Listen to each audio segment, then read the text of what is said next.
Soy Magdalena de Librería Hola, él es Nahuel Ríos y nos acompaña hoy Esteban Godoy.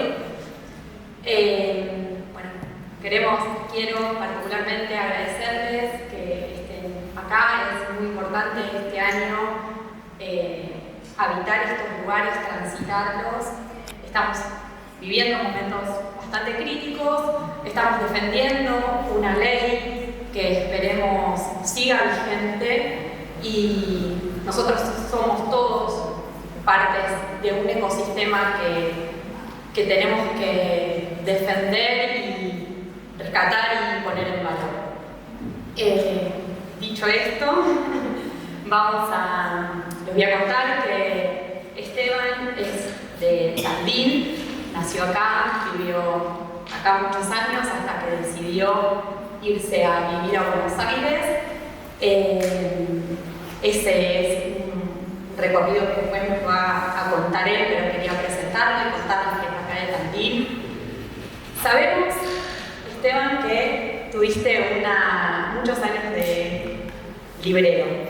Entonces voy a empezar un poco por ahí porque si bien esta es su primera novela, es una novela que por Tandil circuló bastante poco porque tuvo la suerte de que es una novela que se agotó bastante rápido. Entonces nos han llegado pocos ejemplares y asumimos que quizás acá muchos todavía no han podido leerla. Entonces vamos a tratar de hacer una charla donde no spoilemos toda la novela para que queden muchas ganas de ir a buscarla cuando terminemos. Así que un poco darte la bienvenida, que puedas presentarte vos y que nos cuentes, como si fueses un librero, cómo venderías tu novela.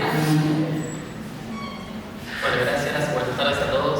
¿Se escucha bien? Gracias por la invitación a la feria. Es bastante especial para mí, después de tantos años fuera y lejos de Tandil, regresar, pero regresar de una manera diferente, porque, bueno, me convocaron por escritor, por la novela que estuve escribiendo durante todos estos años, entre otras cosas, escribí. Así que, bueno, la verdad que es muy especial. Estoy un poquito nervioso. Pero bueno, creo que con la charla se va a ir pasando. La novela, ¿cómo la vendería? Sin spoilear mucho, un par de páginas, el personaje principal, que se llama Javier, nace en una familia en Tandil, donde hay una madre y dos abuelos, no hay padre. Cuando tiene 6 años, decide preguntarle a su madre quién es su padre, y su madre le confiesa que su padre es el vecino de la vuelta y los dos chiquitos con los que él jugaba cuando era niño son sus hermanos. Javier va transitando toda su infancia y adolescencia con el peso de la mirada ajena, ¿no? Que era un pueblo chico y más en esa época, ¿no? Estamos hablando de comienzos de los 90, tenía un peso bastante fuerte.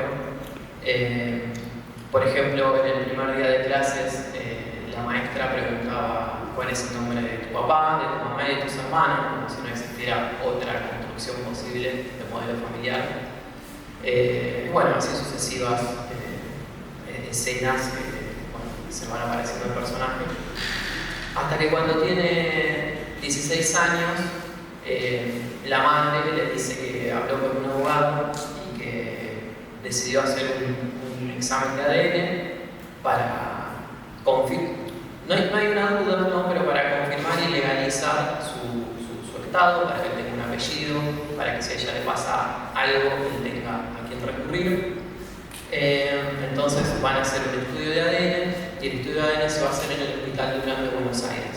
La novela arranca la madrugada en que Javier y su madre se despiertan para tomarse el río Paraná y viajar a Buenos Aires, al Hospital Durán, a encontrarse con este señor que posiblemente después del estudio él pueda empezar a nombrar como padre, y se va jugando en todos los recuerdos que él va teniendo de infancia, donde ese padre no estuvo presente, y también en todo lo que puede darse a partir de ese encuentro. Eso sería como una sinopsis, sin spoilear demasiado. ¿Cómo andan? Che, bueno, Esteban, hablando de esto antes de la entrevista, nos llamó un montón la atención la cantidad de referencias locales que tenés a la ciudad. Es difícil no ser empático, por lo menos si transitaste los 90, los 2000, y sin caer obviamente en la pregunta fácil de si es autorreferencial, ¿no? Que no nos importa para nada. Creemos que la novela tiene un montón de capas, o sea, arranca con el ADN, que es una bomba, es tremendo, pero después hay mucho viaje, hay rock, hay descontrol, hay ida, vuelta, pasado, presente. Un poco la pregunta es, ¿cuál fue el primer disparador para sentarte a escribir esto? Porque llevó muchísimo tiempo, muchos años de trabajo y talleres también que después queremos ahondar. Sí, más o menos podría hablar de unos 10 años de trabajo, donde, como digo, no solamente me aboqué a trabajar esta novela, también tengo un libro de cuentos casi terminado y estoy trabajando en otra novela, que también surgió mientras me iba teniendo lagunas en la escritura de esto, ¿no? Porque no es algo tan lineal, ¿no? La escritura, debe haber muchos escritores acá, saben que no es algo que uno se propone de un día para el otro y sale, no hay plazos. El disparador creo que fue, bueno, yo tenía 22 años, más o menos ya viviendo en Buenos Aires. Yo me había ido con la idea de dedicarme full a la música, de hecho era el recorrido que venía haciendo acá en Tandil, pero venía con mucho deseo de escribir. Había retomado la lectura porque había empezado a trabajar en una librería y la verdad que me había empezado como a nacer el deseo. De hecho, cuando me ponía a estudiar guitarra, siempre miraba la computadora, los libros y era como un llamado, ¿no? a escribir. Pero ¿qué pasaba? También era una resistencia, porque con lo obsesivo que soy, yo pensaba que, bueno, si me pongo a escribir, dejo la música. Es algo que puede llegar a pasar. Y mal que mal no, la música ya me había abierto un caminito. Bueno, finalmente esa resistencia no duró mucho. Empecé a escribir y la música pasó en segundo plano, eso sucedió.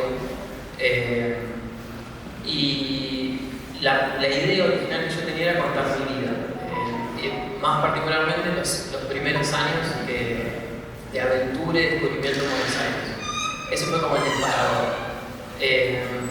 Pasaba, me acuerdo que era como tanto como el nivel de obsesión que manejaba, que yo vivía en un departamento que tenía un ventanal, no tenía cortinas, tenía un gran ventanal. Y me acuerdo que llegaba del trabajo a las 3 de la tarde, me ponía a escribir y cuando levantaba la vista ya era de noche y así pasaron varios meses hasta que conseguí como una primera idea, ¿no? O yo en ese momento creía que había terminado, ¿no? La novela, lo había escrito de principio a final.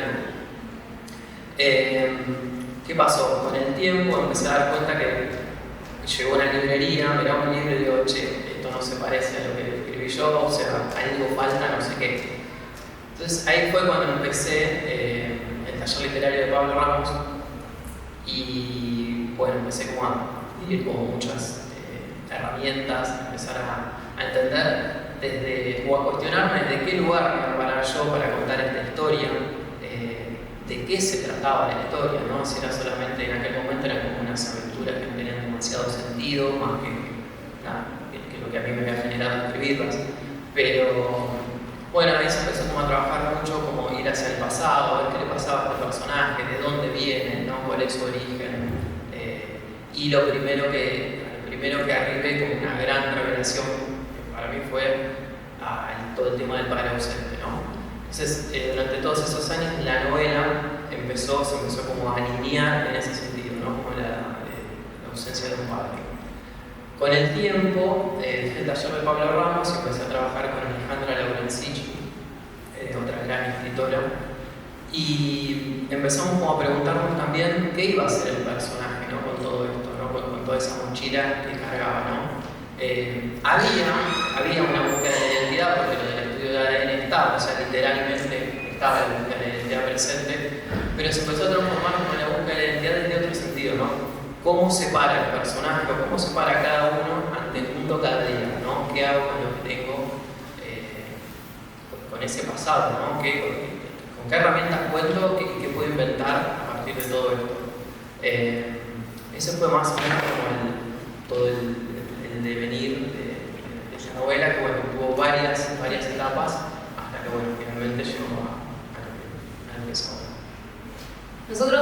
a medida que nos pasó algo que es como, bueno, una novela que empieza eso, como en esas primeras 10 páginas te encontrás que hay un padre ausente, que hay un estudio de ADN y que sin duda la novela va a ir en búsqueda de una identidad que este personaje necesita encontrar. Pero eso es como solamente la punta de un iceberg, ¿no?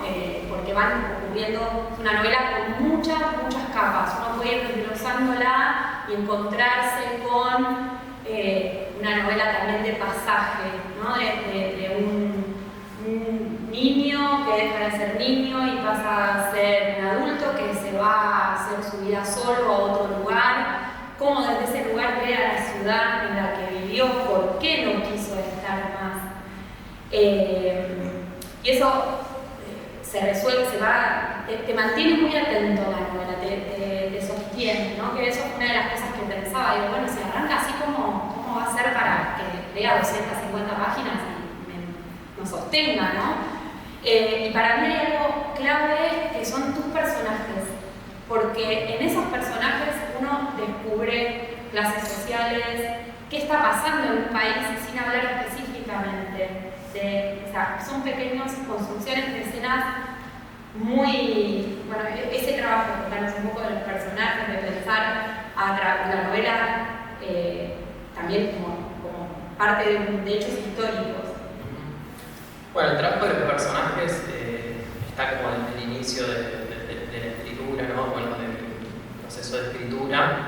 Obviamente fueron mejorando, fueron creciendo, se fueron humanizando, ¿no? Porque por momentos yo creo que algo que tiene esta novela es que ninguno de los personajes queda mal parado, o sea, como que todos tienen como su verdad. Yo de alguna manera también quería buscar eso, ¿no? Humanizarlos, ¿no? Que uno tenga el poder de escribir y de publicar, no quiere decir que tenga la necesidad de hacer un juicio, ¿no? Como parece que no va por ese lado. Cada uno hizo lo que pudo, al fin y al cabo, ¿no? En esta historia, supongo que en casi cualquier historia de vida de cualquier persona. ¿Qué me habías preguntado después? Toda la construcción del contexto fue algo que fui trabajando más adelante, porque en principio no trabajé la forma. Yo fui como construyendo escenas aisladas, estos personajes iban apareciendo, empezó a aparecer un tono, empezó a aparecer un punto de vista, ¿no? En el cual contar la historia. Pero todo eso se fue modificando también, porque a medida que iban creciendo los personajes y yo me iba aproximando más iba ganando hondura, iba también entendiendo hacia dónde iba el conflicto principal, hacia dónde iban los conflictos subsidiarios, los hilos, ¿no? Como decías, que todas esas capas que tiene la novela.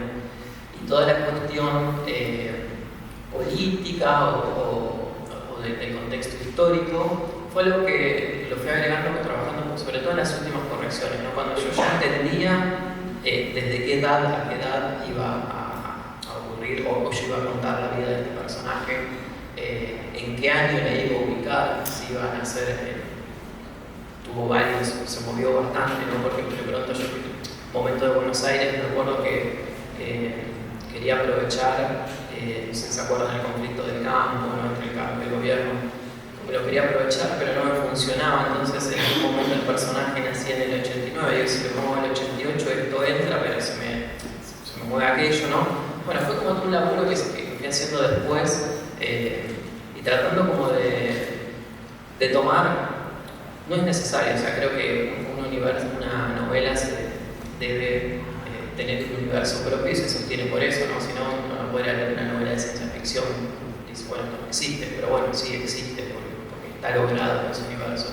Yo lo pensé de una manera más realista, como traté de tomar referencias históricas, tocarlas de manera muy sutil, porque el personaje no es un personaje que está comprometido políticamente ni nada, pero sí es imposible, me daba cuenta que no le atravesaran determinadas situaciones, tanto del país, como cuando es grande, como cuando él va observando todo ese deterioro de su casa familiar, la enfermedad de su abuelo, la enfermedad de su abuela, pues que casualmente, o no casualmente, ¿no? Pero tiene mucho que ver con el 2001, con una decadencia social, económica muy grande. Entonces, bueno, fui tratando de ir metiendo como todos estos elementos, incluso las cuestiones de, por ejemplo, uno de los últimos elementos que agregué, me lo sugirió mi editor, me dice, escúchame, van al Hospital Durán a hacer un estudio de ADN y en ningún momento mencionás que en el Hospital Durán funciona el Banco Nacional de Datos Genéticos, me dice, y es algo como importante, me parece que se podría. Pero yo pensaba, digo, absolutamente, digo, pero ¿cómo hago para que tampoco suene puesto? ¿No? Que digo, bueno, ahora voy a leer un párrafo que saco de Wikipedia y lo veo acá. No. Bueno, ese fue como el mecanismo, ¿no? Ir buscando como, incluso hasta googleaba, ¿no? ¿Qué pasó en febrero? Porque yo también me propuse saber qué día exacto ocurra, aunque no lo nombre. Cada escena sé, o supe, en qué día exacto ocurría, ¿no? Del calendario, de nuestro calendario. Entonces googleaba de pronto, ¿no? Mira, justo ese día nevó en Buenos Aires, listo, voy a aprovechar esto. Entonces, bueno, nada, de esa manera tengo que trabajar. Che, hablando de personajes, bueno, hay un montón de personajes que son re profundos, re contradictorios, que van creciendo y que van envejeciendo con la historia, con las idas y vueltas de Javier, creo que podemos spoilear un poquito. Pero puntualmente Javier, que para los que no lo leyeron, perdón, lo van a querer, lo van a odiar, nos pasó un poco con Mau, pero básicamente quería ser músico. Esa es otra subtrama, ese es otro viaje. El libro tiene el nombre de un tema de un músico. ¿Qué te pasa a vos con la música? A vos, Esteban, y qué lugar también tiene la música dentro del libro. Porque también retrata un momento incluso político e histórico. La música que se escuchaba en ese momento en Capital, en Tandil. Nombrás Vereda Musical. Vereda Musical fue icónico en Tandil y también fue formativo para Javier y me imagino que para vos, Esteban. Sí, y fue más formativo para Javier que para mí, te diría, pero con un pequeño detalle. Cuando yo tenía, creo que 6 años, estaba de moda, había salido Circo Beat de Fito Páez, para nombrar todos, mi madre aquí presente, me regaló el cassette. Y eso para mí me marcó un montón, ¿no? Fito Páez me marcó muchísimo no solo mi vida, porque hoy lo sigo escuchando y lo adoro, aunque incluso me gusta mucho, pero hubo también como un deseo, creo que encontré algo en relación a la música como para escapar un poco, ¿no? Para ocultarme y que esa soledad sea un poco más llevadera. Y es muy loco porque no la encontré en los libros, ¿no? En ese momento yo la encontraba en la música y creo que toda mi vida está atravesada por la música, ¿no? Entonces dije, bueno, esto es algo con lo que cuento y que se lo puedo poner a Javier, al personaje. Pero bueno, tengo que ponerlo en función, ¿no? de esta historia que estoy desarrollando, de este conflicto, ¿no? Entonces, bueno, exacto, él cuando se va a Buenos Aires, en la novela tiene como el deseo de pegarle la música, y es algo que ni siquiera empieza. Bueno, me spoilé un poquito, pero sin embargo lo sigue sosteniendo de alguna manera. Él ve como la posibilidad, él va como todo el tiempo buscando como un nuevo comienzo, ¿no? Lo que no se da cuenta es lo que todos sabemos, ¿no? Pero se da cuenta que nadie se puede ir de un lado y dejar todo atrás, ¿no? Como que el pasado nos acompaña. Justo venía leyendo un ensayo porque lo vi a Toto, que le mandó justo una cápsula. Venía leyendo un ensayo de Samuel Beckett sobre el blues, que dice algo así como: no importa si el pasado nos ha deformado a nosotros o nosotros hemos deformado al pasado, ha habido deformación, ¿no? Es imposible escaparse, ¿no? de eso. Entonces, si bien yo ya cuando empecé a escribir ya me venía dando cuenta, bueno, el personaje quería como construir todo ese camino, ¿no? Y la música fue como una gran herramienta, incluso para mostrar también la decadencia de una época, ¿no? De una Vereda Musical, donde era como un nicho de la gente que le gustaba escuchar música y buscar grabaciones que no conseguía en Musmundo, por ejemplo. Y cómo se va transformando en algo que creo que no se transformó, porque no sé la verdad que cómo ya se Vereda Musical, ¿no? Pero bueno, eso creo que no se lo inventé o no sé, tal vez pasó parecido, pero bueno, cómo de alguna manera va cambiando la época, ¿no? En Musimundo se escuchaba música y después se vendían celulares, en realidad musical era un nicho de culto y después, por lo menos en mi imaginario de la novela, ya era medio un nicho donde se escuchaba reggaetón, ¿no? Y el pibe ya que atendía ya no era tan copado, o sea, lo que le va pasando a Javier es que se va sintiendo afuera, no encuentra un lugar, ¿no? O sea, de todos los lugares donde va pisando, o sea, hay una carga, una falla en el origen que lo acompaña todo el tiempo. Entonces, está como siempre a las vueltas, ¿no? Nunca encuentra un lugar, y cuando finalmente vuelve a esos lugares que cree que pudieron haber sido sagrados, ya es tarde porque ya el mundo cambia y él también cambió. Claro, incluso agrego el volver a la ciudad, porque es volver a salir de retiro, volver a Tandil y desconocer el frío. O sea, Javier es tandilense y vuelve y reniega del frío, lo odia, ve los mismos locales, la misma gente y tiene hasta la vergüenza de que vuelva al pueblo, que no me vean, que no se enteren. No quiero spoilear nada, ¿no? Pero eso lo retrataste muy bien. Incluso, bueno, esto lo podemos spoilear, pero no pasa nada. Javier cuando Serratea piensa dónde va, porque lo van a ver, y nombrás Liverpool ahí, que es otro bar emblemático de Tandil. ¿Cómo acudiste a esos recuerdos? ¿O estaban muy grabados? ¿O tuviste que, no sé, buscarlo en el archivo? No sé. Bueno, a mí me pasa algo muy loco que creo que le debe pasar a casi todos los escritores y creo que a la gente en general, a todo el mundo le pasa, ¿no? Yo traté de partir de recuerdos lo más exactos posibles, ¿no? De lo que me acordaba, no es imposible, ¿no? Acordarse algo exacto, no todo tiene una perspectiva, ¿no? Pero bueno, traté de ir como a lo más, empecé a escribir lo más cercano posible a lo que yo recordaba. A través de las sucesivas correcciones y para que empiecen a funcionar en un lenguaje literario y de ficción, esos recuerdos, esas escenas se van transformando. Ya las corregí tanto en un momento que lo que me pasa hoy es que cuando me dicen, ¿te acordás de qué pasó en la Liverpool? Yo me acuerdo de lo que conté en la novela y no me acuerdo si eso pasó de verdad o de dónde partió, ¿no? O cuánto hubo de verdad, ¿no? Pero ¿qué pasa? Pablo Ramos decía en sus talleres, trae un recuerdo y si no te acordás inventalo, que es lo mismo, porque lo que importa no es serle, por lo menos yo pienso de esta manera la literatura, no es serle fiel a los hechos, sino a la esencia espiritual de esos hechos.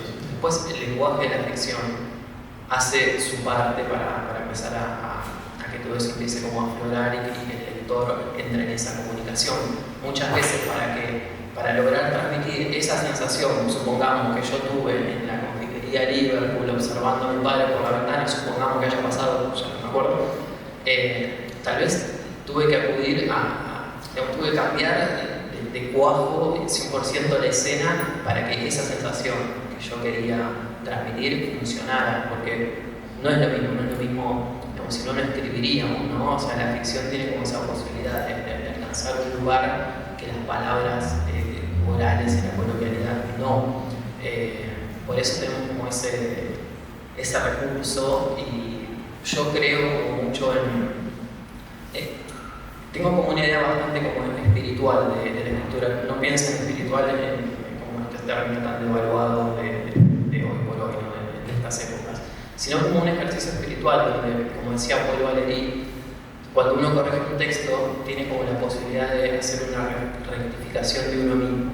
Uno al principio, por lo general, vomita, ¿no? En un texto, ¿no?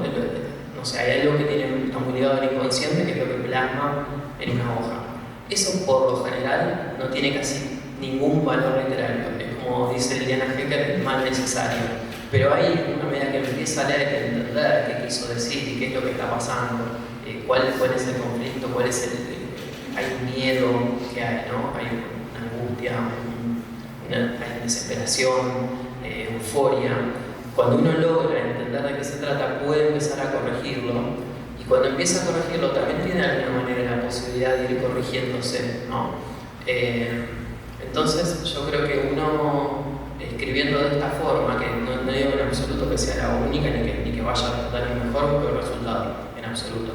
pero sí creo que uno tiene como la posibilidad de ganar dos batallas, ¿no? a largo plazo.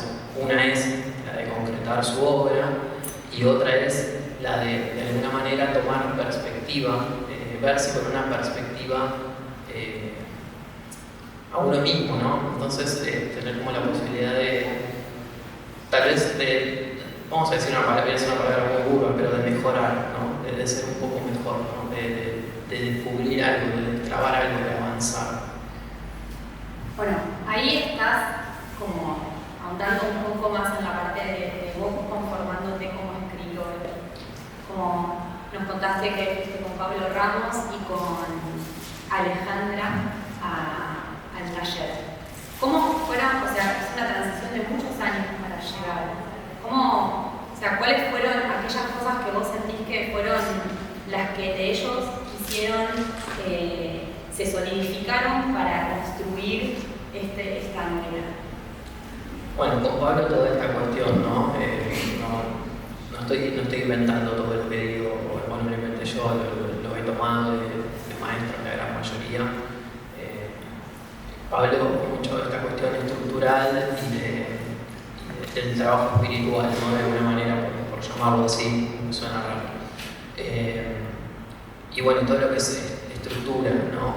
Con Pablo el taller, lo que se criticaba, uno leía, pues ibas con tu texto, leías en voz alta y recibías una ronda de crítica, y lo importante era trabajar estructura, motivación y contexto, ¿no? ¿Qué te llevó a escribir eso? Si está bien lograda la estructura, no nos deteníamos a ver si habías repetido palabras, ¿no? Porque eso no haya que hacerlo, ¿no? Pero un cuento, creo, o una novela, lo que sea, primero tiene que tener un buen sustento estructural. Creo que con Pablo eso fue lo que más aprendí. Y con Alejandra Laurencich, lo que me dio, de hecho sigo trabajando con ella, todo lo nuevo que estoy elaborando, profundizar, ¿no? O sea, cada escena explotarla y sacarle el máximo provecho, buscar la palabra precisa, ir como enderezando de manera más fina toda esa nave, todo ese artefacto.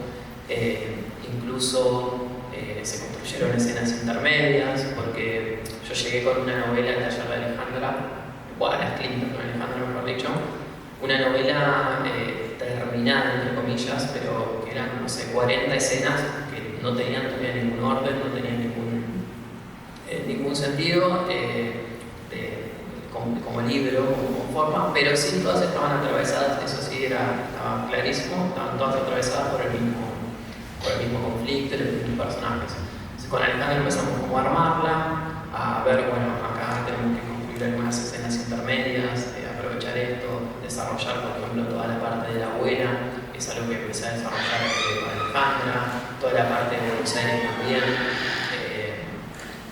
El final cambió varias veces.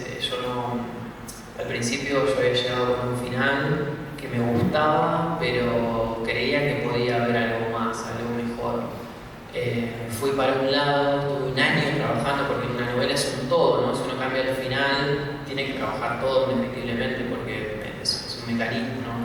Y estuve trabajando un año ese nuevo final y tampoco me convenció, y dije, o sea, la novela igual estaba bien, funcionaba, pero no era lo que yo quería, y dije, bueno, no importa, cuanto más tarde voy a ir hasta el final que yo pienso ahora que quiero. Volví a laburar hacia ese nuevo final, que es el final actual de la novela, me convenció, y a partir de ahí, bueno, me dije, ok, sí, es por acá. Incluso Alejandra Laurencich me decía, es mejor el final anterior, pero yo te acompaño y te banco a morir, si querés te vamos a trabajar para que esto brille y explote. Y finalmente me terminó diciendo, no, este final está buenísimo, qué bueno que fuimos por este lado, porque también hay algo que pasa en mis talleres como tallerista. Uno puede guiar al otro, puede ver un montón de cosas, pero hay una verdad que solamente sabe y la tiene el que escribe, pero todavía por él no la puede racionalizar. Entonces creo que es importante ese laburo de acompañar, ¿no? Como de darle tiempo y confiar en que esa idea o ese deseo se pueda empezar a materializar, que que el escritor empiece a adquirir como las herramientas necesarias para comprenderlo y llevarlo a la escritura, y creo que de esa manera va a dar algo, creo que de alguna manera se busca, ¿no? La visión, explotar y desarrollar la visión particular del mundo que cada uno tiene. Realmente esta novela tiene unas escenas que te liquidan. O sea, yo sigo pensando en muchas escenas en este momento. Ojo que no me mamá presente. Y realmente creo que hay 3 o 4 escenas que se te quedan totalmente, que te atraviesan profundamente y que no te las puedes sacar, y eso me parece algo muy valioso de esta novela, ¿no? Que te queda resonando un sentimiento también, que es algo que me pareció esto de la construcción de los personajes también. Le decía que cuando la leímos, a mí me recordó mucho a Holden Caulfield de Guardián entre el Centeno, que es un personaje que quienes hayan leído la novela, no sé, por momentos lo amás, lo odias y decís, chabón, date cuenta, por favor, abrí los ojos, o sea, quiero abrazarte porque me das mucha ternura, y Javier este personaje genera mucho eso, uno le encuentra esos momentos. Entonces, como en relación a eso, pensé, vos, ¿qué leías mientras escribías esta novela en general, ¿no? Como uno hace mucho el trabajo de qué lee mientras escribe. Bueno, iba leyendo en realidad muchísimo, pero bueno, viste obviamente en la tecla, una de las novelas que más tomé como referencia fueron 4. Una fue El Guardián entre el Centeno, también por la edad del personaje, por una cierta sensación de desamparo que yo quería como tratar no de copiar, ¿no? Pero sino como de entender ese mecanismo, ¿no? Porque los personajes son muy distintos, pero esa fue una. Otra fue El Mundo Según Garp, esa novela, un gran novelón de John Irving, que creo que la construcción del personaje de la madre tuvo muchísimo que ver. Otra fue Suburbio de Cheever. Me acuerdo un pasaje, sobre todo, que me quedó como muy, se me pegó como mucho como el tono o algo, y después lo quise llevar y me acuerdo que escribía algo que me gustaba mucho pero que desentonaba, ¿no? del resto, y lo tuve que trabajar bastante, pero fue bastante fundacional. Y la otra novela fue Sin Remedio de Antonio Caballero, que es un escritor colombiano, que me acuerdo que cuando la leí me terminó como de dar como el golpe de que yo quiero esto, quiero acción, quiero que todo el tiempo pasen cosas, quiero que el personaje vaya acá, hable con este, hable con aquel, que tenga incluso como accidentes físicos, ¿no? De alguna manera, ¿no? Como en una fiesta, ¿no? En una piña, lo que sea, ¿no? Como exponerlo un poco más, ¿no? Y ver qué pasa, a ver si puedo llevarlo un poco más allá y qué me da esto, ¿no? ¿Qué me trae, ¿no? Para la novela. Esas fueron, creo que las 4 lecturas fundamentales, entre un montón, ¿no? Soy fanático de Raymond Carver y lo voy a seguir siendo siempre. Pero creo que acá lo que más tomé fueron ellos. ¿Y cuánto influenció ser librero? Porque me imagino, por un lado debe ser una presión de ver todo esto, y por el otro pasaste por los 3 lugares, o sea, lector, vendedor y ahora estás del otro lado, sos vendido. ¿Cuánto influenció en ese momento? Y fue muy importante porque cuando empecé a laburar en una librería en Buenos Aires, mi primer laburo oficial, yo llevaba un tiempo bastante alejado de la lectura por la música y demás, y bueno, volver a estar en la librería, estar en contacto con los libros, me empezó a llevar a volver a leer, y además con la posibilidad de llevar libros prestados, ¿no? No tenían la necesidad de comprarlos, entonces de pronto estaba como muy obsesionado, fue más o menos en paralelo, o fue el disparador, la antesala de empezar a escribir, ¿no? Así compulsivamente. Entonces, bueno, claro, tenemos la posibilidad de el acceso a casi toda la biblioteca universal y eso fue clave para mí. Incluso después, bueno, también podía comprar libros, ¿no? Podía comprarlos al costo, que también empecé a armar mi primera biblioteca, porque cuando me fui a Buenos Aires, yo antes lo que había leído de chico era más que nada la biblioteca que había en casa, que era de la abuela y de mi mamá, que había una mezcla de todo, o sea, podía ver, estaba La náusea de Sartre y estaba un libro de Wilbur Smith, había una novela de Isabel Allende, que le gustaba mucho a mi abuela, por ejemplo, había libros de Stephen King, había como algo todo muy variado, de todo como el abanico. Pero en Buenos Aires empecé como a afinarme un poco, a dirigir un poco más las lecturas. Me acuerdo que en aquel momento me interesaba mucho como casi todos los escritores norteamericanos que escribían en primera persona y que contaban de alguna manera, ¿no? Usando ese artificio, ¿no? Me di cuenta después su vida. Henry Miller, Bukowski, Kerouac, esos fueron como los que más me empujaron hacia la escritura, o sea, alguna gran influencia de la librería. Después no fueron los que más me ayudaron a desarrollar una manera, creo que de escribir, pero sí los que me llevaron a hacerlo. ¿Y te costó mucho encontrar tu voz? Porque tenés una influencia literaria enorme, estando en la librería, estando con Pablo Ramos, con Lauren Sich. ¿Cómo encontraste tu voz? Este es mi registro, no estoy copiando a nadie, a ningún profe, o no estoy escribiendo igual a alguien que me gusta mucho, de estos que venís nombrando. Creo que la sigo buscando de alguna forma, pero ahí me doy cuenta que hay algo ya bastante consolidado. Que creo que más que una voz diría que es un universo, ¿no? Porque en el taller de Pablo me acuerdo que yo tardé mucho en darme cuenta de que no era un taller para cerrar obra, sino para abrir obra. Y yo me enojaba mucho porque decía, dale, otra vez me vas a hacer corregir este cuento, ya lo vimos 14 veces, otra vez no. Pero claro, ese mecanismo de laburar, de darlo vuelta, de pensarlo para acá, de pensarlo para allá, está bien, no me llevó a terminar ningún cuento, ni uno. Pero de pronto me llevó a tener escrito una cantidad de material por todos lados y todo muy en consonancia con este universo. De hecho, el personaje de la madre de Javier, el momento en donde yo creo que lo logro por primera vez, me aproximó bastante, es en un cuento que está publicado en una antología porque hay una mención hace poco, que se llama Nieve, que fue uno de los primeros cuentos que escribí. Y también otro que se llama Reunión, que también tiene una mención en otro concurso, que es un encuentro fallido con un padre.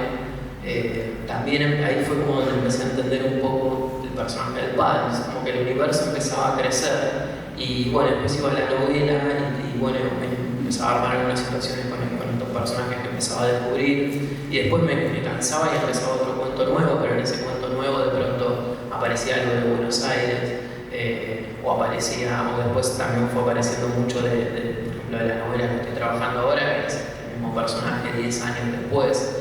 Yo en aquel momento no sabía que no me iba a quedar en esta novela, ¿no? Después, bueno, por una cuestión de que uno tiene que hacer esos sacrificios porque, bueno, la forma es lo que termina mandando, ¿no? Muchas veces sacando algo se potencia todo lo demás, aunque duela, pero bueno, siempre se puede retomar, ¿no? Así que creo que por ese lado fue como una idea de empezar como a desarrollar esto como una visión propia del mundo y también hubo también un trabajo de despegarme de cierta manera que había de escribir en el taller, por ejemplo, de Ramos. Nos quedan 5 minutos. Que no era tanto, se había como desarrollado algo que creo que pasa en muchos talleres, no tanto como querer escribir como el profesor, sino como una manera que se desarrolla en el mismo taller, ¿no? Y de acuerdo a las críticas que se dan. Entonces hay muchos textos que uno los ve y dice, mira, este texto es de este taller. Y a mí me había pasado, pero bueno, también como tratando de despegarme y bueno, creo que me fue saliendo. Bueno, qué pena que nos quede tan poquito. Nosotros, como saben, desde la librería somos como muy fans de curiosear sobre qué hacemos cada uno con nuestros libros. Entonces, queremos preguntarte si Sabemos que te mudaste mucho y que a veces la biblioteca tuya fue como deambulando y demás. Pero ¿cuáles son esos libros que vos decís, estos se vienen conmigo, vaya o no te vaya? Bueno, Carver, Cheever, Salinger, Fante, creo que eso me lo llevo siempre. ¿Cómo te puedo decir? Pero título, yo quiero saber un título. Bueno, esos todos los títulos. Esos son como 10 cajas, ¿no? Sí. No, bueno, por ejemplo, me traje Principiantes de Carver, que es un libro que ya leí 45 veces, pero no sé, siempre como que encuentro algo ahí. Hace poco otro que me estaba llevando a cada café que iba o lo que sea era los diarios de John Cheever. Hace poco también estuve como bastante obsesionado con el álbum negro de Annie Kureishi, es otro autor que me gusta mucho. Tengo épocas, pero bueno, creo que siempre a mí me gusta mucho la narrativa del personaje, ¿no? Como que se pone el personaje en el primer plano y empiezan a pasar cosas, ¿no? Y bueno, eso. Tengo épocas, ¿no? Pero... Sí, se nota bastante también eso. Bueno, me encantaría leerles un mini fragmento donde creo que queda como un poco, se deja entrever esta construcción de las escenas que hace y que a la vez está atravesado por un personaje que es la madre, que es cuando la lean se van a enternecer demasiado. ¿Dónde está la luz?, preguntó mamá, recorriendo las paredes con las manos. Me angustió verla así, igual a un ciego que yo había cruzado una vez y que no tenía bastón. Entonces se iba apoyando en todas las vidrieras, avanzando con pasitos cortos y lentos. Daba la sensación de que más que la luz, lo que mamá buscaba era sostenerse. Bueno, pero me parece como muy... El personaje está buscando sostenerse, la madre está buscando sostenerse, toda la familia está buscando sostenerse, una identidad está buscando sostenerse. Y me pareció que ese fragmento, por lo más cortito, era como muy sintético de toda la obra de este libro total. Y bueno, creo que alguien quiere hacer una pregunta, ¿tienen ganas? Sí, yo. ¿Qué hace que no sea como Cortázar, Borges, así, sobresale sobre los escritores? ¿Es por la cantidad de gente que lo lee o por lo que escribe? Vos podés llegar a pensar el. Bueno, gracias. No, yo creo que por lo que escriben, sí.